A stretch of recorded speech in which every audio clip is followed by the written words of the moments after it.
Vigilance often looks like excellence. It shows up as being the one who's always prepared, the one who has already thought 3 steps ahead, the one who can anticipate what might go wrong before it ever does. And if you recognize yourself in that, it makes sense, right? That way of operating likely built a lot of what you already have. It built trust, it built credibility. It positioned you as someone people rely on when things matter. It became part of how you lead and part of how you see yourself. So, this isn't about something being wrong, and it's not about taking that away. It's about recognizing that the pattern that created your success may not be the one that sustains how you want to experience it now.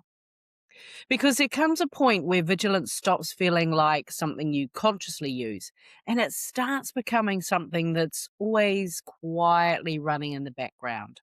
Not as pressure, but as a kind of constant readiness where part of you is always slightly ahead, scanning, preparing, anticipating what's coming next. And when that becomes your baseline, leadership can start to feel like something you have to stay on top of rather than something you get to fully be inside of. So, this conversation isn't about removing that part of you, it's about understanding it and recognizing when you've outgrown it. Where this starts to become noticeable actually isn't in the big moments. It's in the subtle, often invisible ways you move through your day. The ones that look like discernment, like emotional intelligence, like strong leadership. It can show up in how you manage your perspective in real time, not just how much you share, but what you choose to share and what you quietly withhold. You might feel a clear read on something, a sharp insight, a perspective that cuts through. And instead of expressing it fully, you calibrate. You shape it into something that's more likely to land or more likely to be agreed with, or maybe you hold it back altogether. And underneath that, there can be a quieter question running, almost unnoticed. Am I meant to say this? Have I earned the right to say this? Do I actually get to take up this much space in this room? And sometimes it looks like waiting until you've researched something extensively before you voice it. Not because you don't already know, but because there's a pull to make it watertight, to remove any possibility of being challenged. And sometimes it's even simpler than that. You feel the nudge to speak, and in the same moment, you override it. It can show up in moments where you sense a decision might create friction. And instead of staying with the decision itself, your mind starts running ahead. You begin imagining how others might respond, what they might push back on, or how the conversation could unfold. And you find yourself softening it, over explaining, or adjusting your approach based on scenarios that haven't actually happened. And then there's a more subtle one, which is how comfortable it feels to have something to solve, to organize, or to anticipate. Like, there's a steadiness in that, right? A sense of being on top of things. And when that isn't naturally there, you might notice yourself creating it, inserting yourself into work that actually isn't fully yours, refining something that's already sufficient, or adding layers that were never really required, just so there's something to stay lightly ahead of. And this is where the pattern starts to shift because the cost isn't in any one of these moments. It's in what your system is being organized around. When your mind's constantly anticipating, constantly running ahead of what hasn't actually happened yet, it's not neutral. Anticipation is biological. Cortisol's released not just in response to what's happening, but in preparation for what might happen, which means your body's repeatedly being signaled to prepare, even when nothing's actually wrong.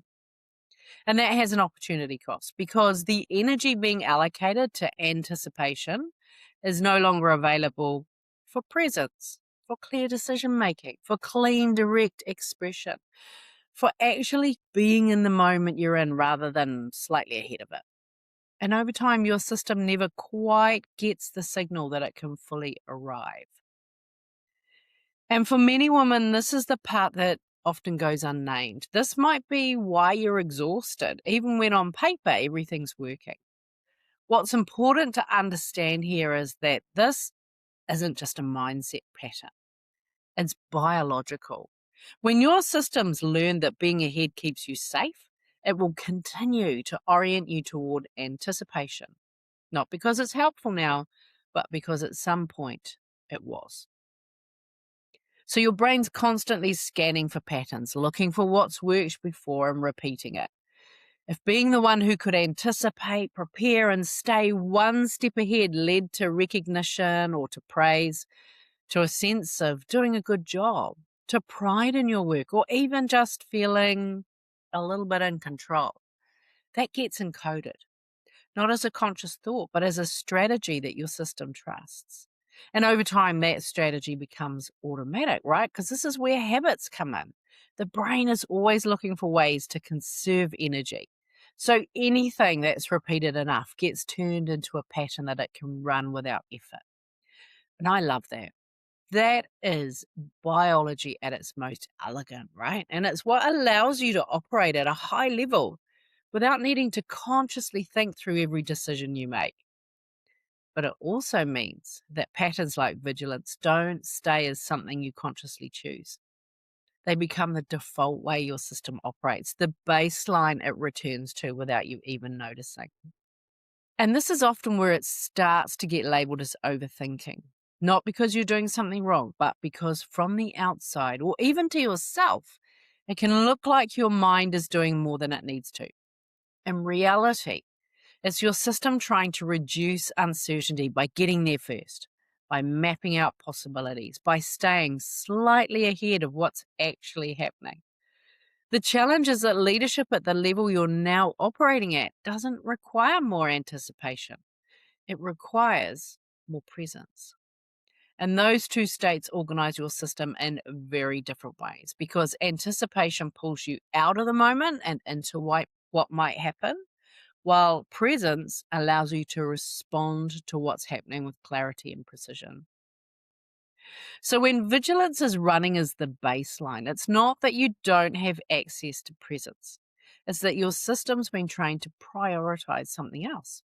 And this is where the shift begins, not by trying to think differently or forcing yourself to be more present, but by recognizing that your body's been organized around a pattern that made sense for who you were and that it may no longer match who you've become as a leader. You see, vigilance isn't random. It's a pattern that formed because it produced results. Being the one who could anticipate, who could stay ahead, who could think things through before they happened, well, likely that built a lot of what you have, right? It positioned you as reliable, as someone who could be trusted with complexity, as someone who didn't miss things that mattered. And there's a level of pride in that, and rightly so. And at the same time, many women in leadership have operated inside environments where it felt like there was very little room for error. Whether that was explicitly stated or internally held, the standard became the same. Get it right, stay ahead, don't drop the ball, prove that you belong there. So vigilance becomes the strategy that holds all of that in place, not because it was required in every moment, but because it created certainty. It created a sense of control, a way of ensuring that nothing slipped through, that you stayed on top of what mattered. And that works up to a point. Because when that same pattern continues to run as you move into higher levels of leadership, it doesn't just shape how you operate, it starts to create constraints around you. Constraints in how you think and how you communicate, and in how much space there is for clean decision making without over processing. And it can create roadblocks that are internal and sometimes visible externally as well, right? Needing to check or recheck what your team's already completed, reviewing work that didn't actually require your input, or adding additional layers of oversight simply to feel confident that everything's covered. So it's not just that it changes how you experience leadership, it also changes the way leadership can move through you. And the question that naturally emerges from that isn't whether vigilance was useful. It clearly was. It's whether it's still the most efficient, most accurate, and most powerful way for you to operate at the level you're now in, or whether it's quietly narrowing what's actually available to you. So, if vigilance has been organizing how you operate, the shift isn't about removing it. It's about refining where your precision is actually directed. Because what made you effective at one level was your ability to anticipate, to stay ahead, to manage what might happen before it did. But at the level you're now operating at, your edge is no longer in how far ahead you can get. It's in how fully you can be with what's actually happening. And that's a very different orientation. It's the difference between scanning for what could go wrong and sensing for what is true. The difference between managing how something will be received and expressing what's actually needed. The difference between staying slightly ahead of the moment and being fully inside it, where your thinking, your body, and your communication are all aligned in real time. That's what coherence is. It's not passive and it's not slower. It's cleaner. There's no extra processing layer, no internal buffering, no need to get ahead in order to feel ready. You see what's there, you respond to it, and you move. And when your system's organized that way, the energy that was tied up in anticipation becomes available again for clarity, for decision making, for direct communication that doesn't need to be shaped before it's expressed. It also changes how others experience you. Not because you're doing more, but because there's less interference between what you see and how you lead. There's less filtering, less holding back, less subtle management of perception, and more precision in what actually matters. So the evolution here isn't from vigilance to absence. It's from vigilance to coherence, where your nervous system's no longer organized around staying ahead in order to feel safe. And instead, your sense of safety comes from being able to meet what's in front of you in real time without needing to preempt it. And that's where leadership starts to feel different. Not like something you have to stay on top of, but something you can actually be inside of. And this is where this work moves out of insight and into something you can actually experience. Because understanding the vigilance pattern intellectually is one thing. But reorganizing the way your nervous system operates inside leadership is something else entirely.